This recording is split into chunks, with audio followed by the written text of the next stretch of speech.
বাংলাদেশটা যেন আগামীর বাংলাদেশটা সুন্দর হয়, এটাই তো আমরা চাচ্ছি। কিন্তু এই প্রক্রিয়াটাকে নষ্ট করার জন্য গত এক সপ্তাহ ধরে আমরা দেখতেছি, আপনারা অনেকেই লক্ষ্য করেছেন, শাহবাগের মধ্যে কথা নাই বার্তা নাই। এটা যেখানে টেবিলে আলোচনার মধ্যে দিয়ে একটা সমাপ্ত হইতে পারে, একটা সুন্দর প্রক্রিয়ায় সকল রাজনৈতিক দল ঐক্যবদ্ধভাবে একটা দায়িত্ব এই সরকারকে সহযোগিতা করবে বিধায় সহযোগিতার আলোকে সবাইকে নিয়ে একটা রেজাল্ট আমরা নিতে পারি। কিন্তু সেটা না করে শাহবাগে আসলে যাওয়ার প্রয়োজন ছিল না।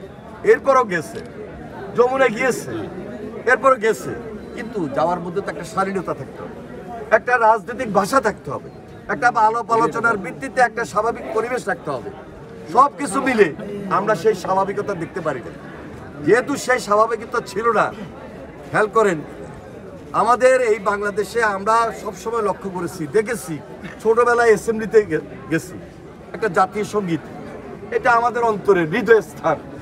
আমরা জাতীয় সঙ্গীত গাইতেছি, জাতীয় সঙ্গীত শাহবাগে বাধা দিচ্ছে কেন? কারণটা কি? জাতীয় সঙ্গীতের উপরে শুধু বাধা, এটা বাংলাদেশের রাজনীতির উপর, গণতন্ত্রের উপর, বাংলাদেশের উপর আঘাত, এটা স্বাধীনতা এবং সার্বভৌমত্বের উপর আঘাত। যারা করেছে ঠিক করে না, দীর্ঘদিন থেকে ষড়যন্ত্র চলছে। এরপরে দেখেন এমন এমন কথাগুলা ব্যক্ত করছে, এমন এমন কথাগুলা ব্যক্ত করছে যে কথার মধ্যে আমাদের ঐক্য বিনষ্ট হয়। ঐক্য বিনষ্ট হবে এমন কোনো কাজ আমরা কেন করব? আন্দোলন তো সবাই একসঙ্গেই করছি, ফ্যাসিবাদের বিরুদ্ধে লড়াই করছি, সংগ্রাম করছি। সব কিছু মিলে আমাদের উদ্দেশ্য হইল যে বাংলাদেশটাকে গড়া। সেখানে এই বাংলাদেশটাকে গড়ার ক্ষেত্রে যদি বাধা হয়, স্বাভাবিক কারণে আমাদের চিন্তা বাড়িয়ে দেয়। যার কারণে আমরা অনেকেই বক্তব্য দিয়েছি, সজাগ হওয়ার জন্য বলেছি, সতর্ক থাকার জন্য বলেছি। এখনো বলি যারা এই প্রক্রিয়ার সঙ্গে জড়িত তাদেরকে এখান থেকে কিন্তু বাইর হইতে হবে। এখান থেকে বাইর না হলে জনগণের আস্থা করে চলে যাবে, জনগণ আস্থা করে নিক্ষেপ করে দিবে। অতীতে তাই হয়েছে। এখন আমাদের দায়িত্ব হলো পরিষ্কার। দেখেন প্রেসিডেন্ট জিয়া, তিনি জনপ্রিয় রাষ্ট্রপ্রধান ছিলেন। বেগম খালেদা জিয়া আপোষের নেতৃত্বে থেকে তিনি এই দেশে নেতৃত্ব দিয়েছেন।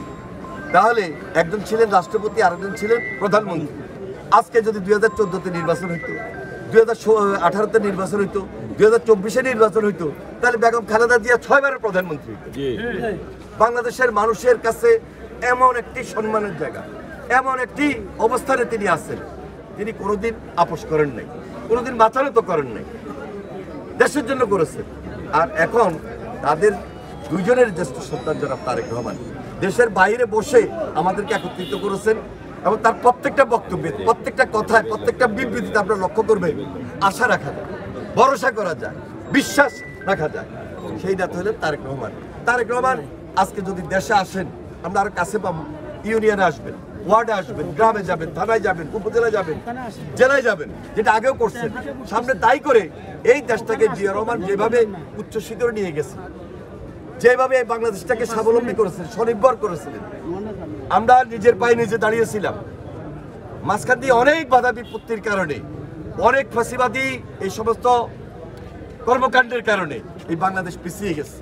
এখন মানুষ মিছিল মিটিং করতে চায় না, বাস্তবে মানুষ চায় দেশটাকে গড়তে চায়, মানুষ মিলেমিশে সুন্দরভাবে থাকতে চায়। ফ্যাসিবাদ চলে গেছে, কিন্তু আমাদের মধ্যে তার মতবিরোধ হওয়ার কথা না। কিন্তু মতবিরোধ করার জন্য একটা পক্ষ উঠে পড়ে লেগেছে। তাদের স্বার্থ কি, তাদের উদ্দেশ্য কি, এটাও একটা বিচার বিশ্লেষণের ব্যাপার। এখন সময় আসছে আগামী নির্বাচন, মানুষ কিন্তু সেটার উত্তর দিয়ে দেবে।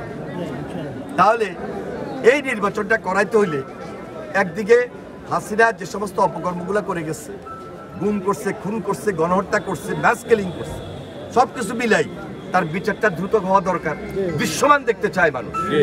পাশাপাশি দীর্ঘদিনের আন্দোলন সংগ্রামের মধ্যে আমরাও বলেছি যে একটা সংস্কার দরকার, এবং এই সংস্কারটা আমরা নিয়ে এসেছি। 31 দফার মধ্যে প্রত্যেকটা সংস্কারের কথা উল্লেখ আছে। তাহলে আরেকদিকে সংস্কার, পাশাপাশি যেটার জন্য যুদ্ধ করেছি, লড়াই করেছি, সংগ্রাম করেছি, যে জনগণের মালিকানা জনগণের কাছে ফিরিয়ে দিতে হবে, সেটা হলো নির্বাচন। নির্বাচন ছাড়া তো এটার কোনো বিকল্প নেই। দেখেন এখন আপনি ওয়ার্ডে যান, একটা পৌরসভার ওয়ার্ড, এই যে আমাদের 15টা ওয়ার্ড, সেখানে বিচার করার কোনো ব্যবস্থা আছে? যদি নির্বাচিত প্রতিনিধি থাকতো, যদি মেয়র থাকতো, যদি এমপি থাকতো, ইউনিয়নে যদি চেয়ারম্যান থাকতো, ইউনিয়ন যদি মেম্বার থাকতো, তাহলে সব কিছু মিলে আজকে সালিশ দরবারটা হয় পৌরসভার অফিস হইতো, না হলে ইউনিয়ন পরিষদ হইতো। জনগণ বিক্ষিপ্ত বিচ্ছিন্নভাবে তার কাছে হেতার কাছে যাইতো না, এর কাছে ওর কাছে যাইতো না। এখন এর কাছে ওর কাছে যাওয়ার কারণে মানুষ ক্ষতিগ্রস্ত হইতেছে, মানুষ কিছু টাকা পয়সাও লস করতেছে এবং বিচার পাইতেছে না, হয়রানি হইতেছে। তো যাই হোক, সব কিছু মিলে নির্বাচনটা খুব জরুরি। এই নির্বাচনটা যেন খুব নিয়মতান্ত্রিকভাবে হয়, স্বচ্ছভাবে হয়, সেই জন্য আমরা বলেছি ব্যালটের মাধ্যমে নির্বাচন করতে হবে, কোনো ইভিএম এর মাধ্যমে নয়। তাহলে ব্যালট প্রক্রিয়াকে জোরদার করার জন্য একদিকে দলের ভিতরে কাউন্সিল গঠনের মধ্য দিয়ে গণতান্ত্রিকভাবে আমরা নেতৃত্ব নির্বাচন করতেছি, নেতা নির্বাচন করতেছি।